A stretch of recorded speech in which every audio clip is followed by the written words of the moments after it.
Tabletop CP, where today we're going to be doing part 3 of our winter terrain build series. Before we begin, I would like to just thank everyone who stopped by at the live stream last week that we did, Andrew and I. That was a lot of fun, and it was nice to see some of you guys there and chat with you a little bit. And hopefully we can make that a more regular feature. There's a couple of technical kinks I need to work out before we can make it a regular thing, but it shouldn't be too bad. So next time we do one, hopefully you guys will come by again, and hopefully one day we'll be able to do it on a more regular basis. So part 3 of the video is how to paint the tank trap. So here's the one that I did during the live stream. Very simple, very fast, but pretty effective, I think, for snow. And this is the one we're going to be painting. And we'll just go ahead and get started. So the first thing that we're going to do is we're going to paint the base. Now if you're going to cover the entire thing with snow, you could probably skip this step, but I would still do it just in case some snow somehow comes off. Myself, I like to leave a little bit of the ground showing. I don't like to have just total snow, so I do paint it to match the bases of my minis. First thing we'll do is just get some cheap craft paint, just some plain old brown paint that you get from any hobby or craft store, and we will just paint the base brown. It's nothing more to it. Actually, probably should get my water. It goes on a little bit easier and it's watered down. So we'll go ahead and finish painting it.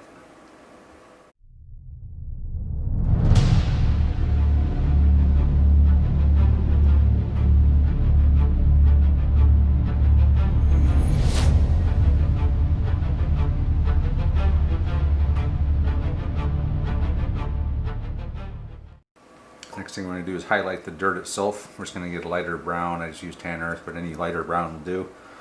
And then just do a fairly heavy dry brush of this over. I did get some of the brown onto the tank traps, but that's not a big deal because we're going to paint those after we're done doing the base, so don't worry about getting over or getting any on the tank traps themselves. So I'll go ahead and just knock this out real quick.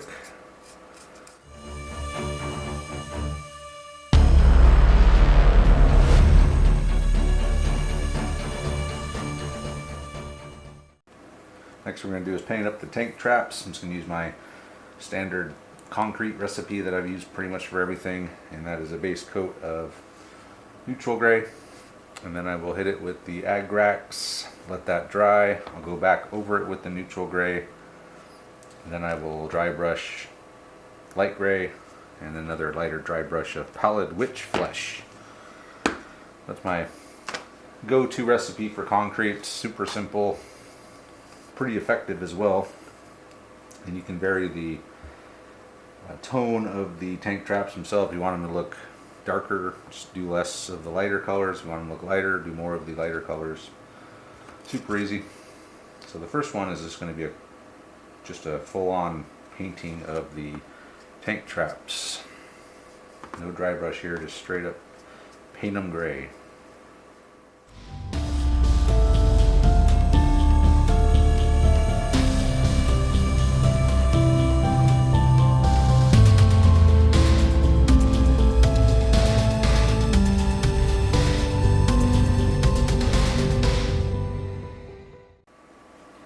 Next up is a nice coat of good old Agrax Earthshade. Just hit the blocks themselves. You don't have to do the ground.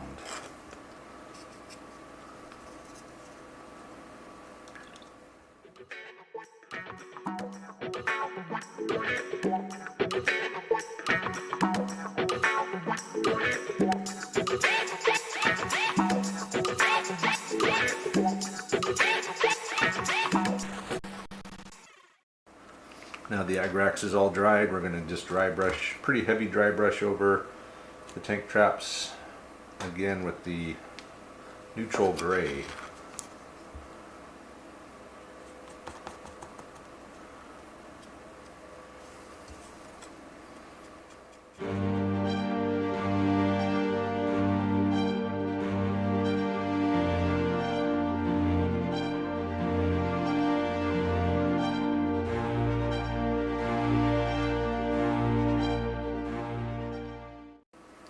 That's the neutral gray.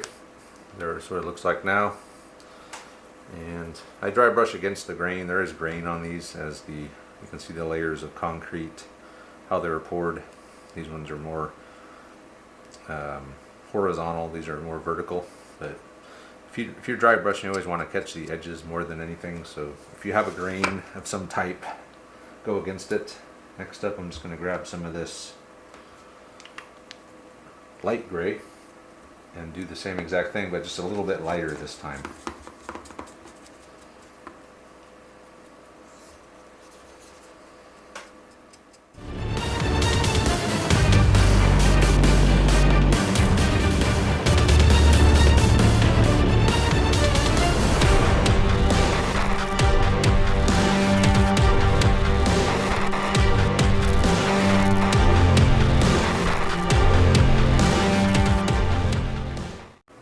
Next up is the final layer of highlights for the concrete, and that is pallid witch flesh, or any kind of off-white, brighter off-white like pallid witch flesh would be best.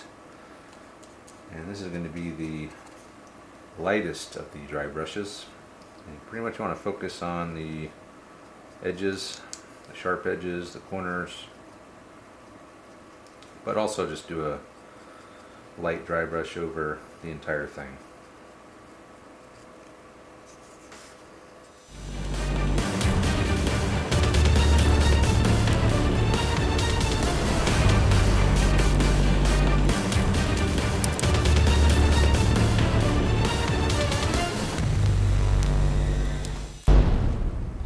That will do it for the concrete.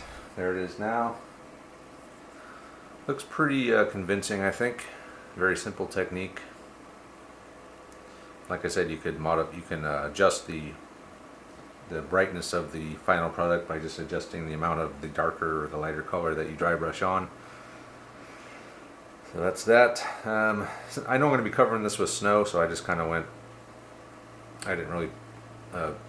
I wasn't very careful, I should say, when I did it. If you were going to leave it without snow, you might want to be a little bit more careful and get those edges a little bit better. But this is just the first step. The next thing we're going to do is we're going to add the snow. And for that, I'm going to use this Vallejo ground texture. They also have another smaller bottle of this. It's called Vallejo Environmentals, I believe. It's the same thing. It's just in a smaller bottle. But we're going to be going through a lot of this stuff with our winter terrain, so this bottle should come in quite handy. So the first thing I'll do is I'll just put on the snow on the base. For this, I just use a sculpting tool, and I just go right out of the pot. And we're going to cover probably 90% of the ground with snow. And this stuff you can put on pretty thick. For my board, I'm sort of in midwinter, so it's going to be some pretty thick snow on the ground. The bases of my minis are also pretty thick snow. So I'm just going to stick to that theme, and we'll go ahead and finish the ground.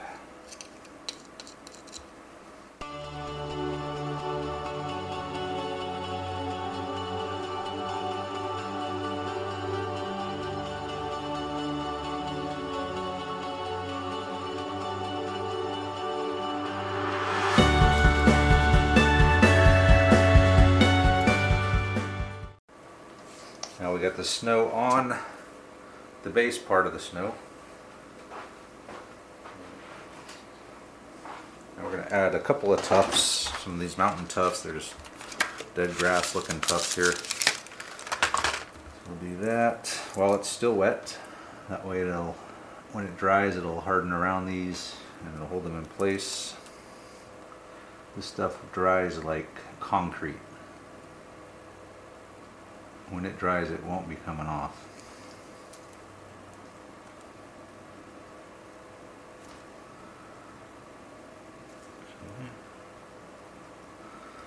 Tufts. And what we'll do next is we're going to put some of this snow on the tuft, and we're going to put some snow on top of the tank traps as well. So let's do the tufts real quick, just to give them a look like it just snowed.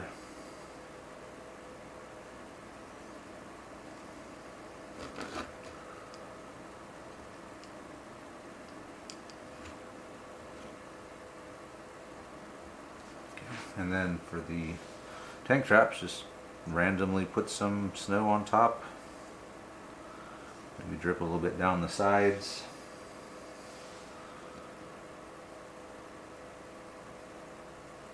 Just wherever you think snow might accumulate.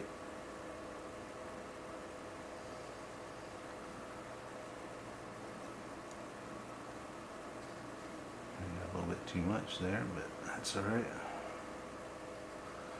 Big flat spots are obviously going to accumulate a lot of snow.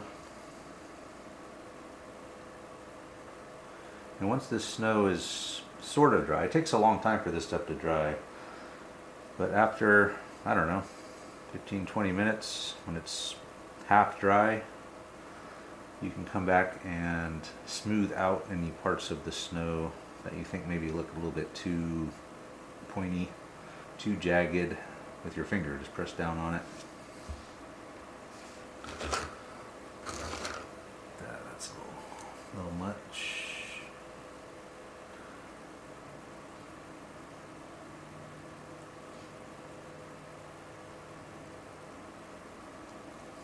There we go. That should be good. A little bit of snow on all sides of every single one of these.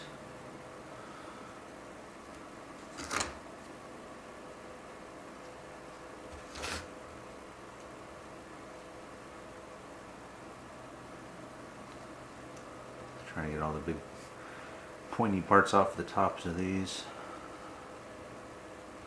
Like I said, we can come back after and flatten those out. And I think that should do it.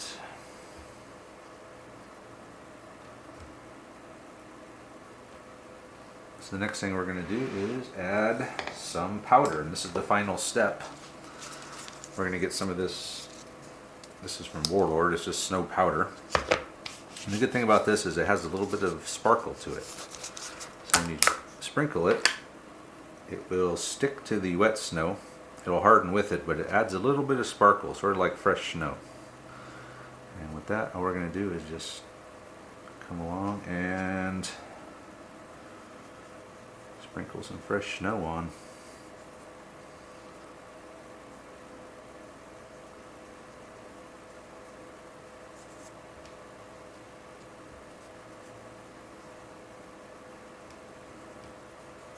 That should do it. There's one more step that we got to do, but we have to wait till it fully dries before we can do that step.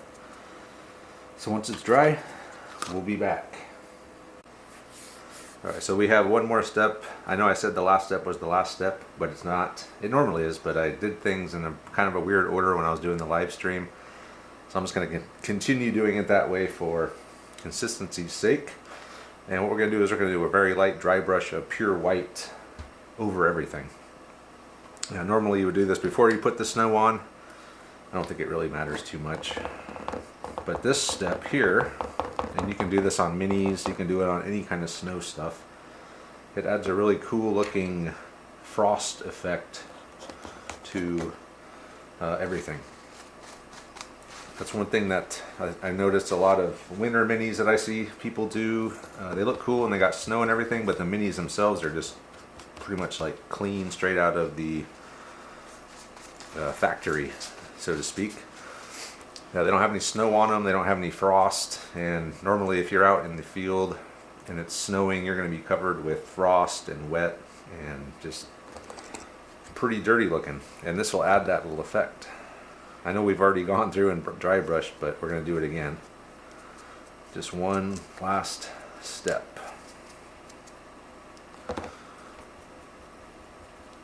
And I also didn't leave as much open ground on this this base as I did on my other bases. The other two I did were, they had a little bit more open ground, and what I do for those is I'll just dry brush that open ground as well and give that a little frost.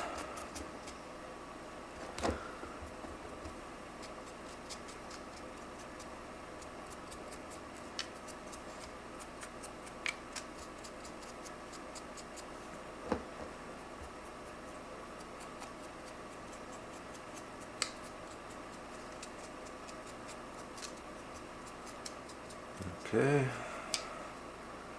I do have some open ground, not a lot, a little bit. This is dead of winter, so we want to have everything be frosty looking. So I'm going to go around the edge as well.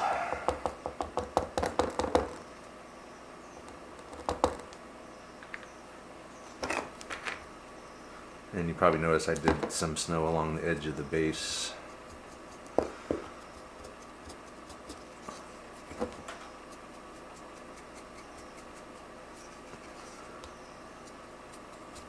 Just don't want any really stark brown sticking out anywhere.